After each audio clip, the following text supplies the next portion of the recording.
பசும்பொன் முத்துராமலிங்க தேவரின் வாழ்க்கை வரலாறான தேசிய தலைவர் திரைப்படம் தேர்தல் முடிவுக்கு பிறகு வெளியாகிறது.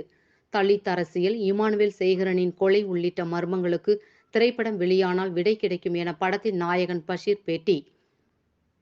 பசும்பொன் முத்துராமலிங்க தேவரின் வாழ்க்கை வரலாற்றை மையமாக கொண்டு எஸ் பிக்சர்ஸ் தயாரிக்கும் தேசிய தலைவர் திரைப்படத்தை ஊமை விழிகள் உழவன் மகன் இயக்குனர் அரவிந்த்ராஜ் இயக்கியுள்ளார்.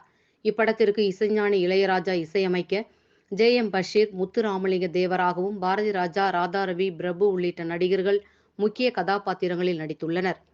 தேசிய தலைவர் திரைப்படத்தின் படப்பிடிப்புகள் நிறைவடைந்ததைத் தொடர்ந்து தேர்தல் முடிவுக்கு பிறகு திரைப்படம் வெளியாக இருப்பதாக நாகூரில் செய்தியாளர்களை சந்தித்த தேவர் வேடமிட்டு அப்படத்தில் நடித்த நடிகர் ஜே.எம்.பஷீர் தெரிவித்துள்ளார்.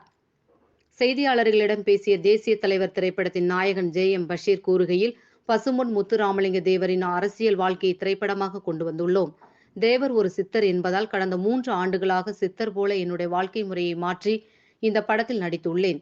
தேவரின் வாழ்க்கையை காட்சிப்படுத்த அதிக நாட்கள் எடுக்கிறது. வரலாற்று பிழை ஏற்பட விடக்கூடாது என்பதற்காக மிக கவனமாக படத்தை திரைக்கதையாக்கி உள்ளோம். தேர்தல் முடிவுக்கு பிறகு வெளியாகும் இந்த தேவரின் தேசிய தலைவர் திரைப்படம் கண்டிப்பாக வெற்றி பெறும் என கூறினார்.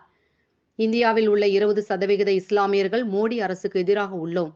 ஆகவே இந்திய கூட்டணி வெற்றி பெற்று தமிழக முதல்வர் மு.க.ஸ்டாலின் துணை பிரதமராக பதவியேற்பார் என்று நம்பிக்கை தெரிவித்தார். தமிழ் டிவி நியூஸ் செய்திகளுக்காக நாகை செய்தியாளர் விஜய்.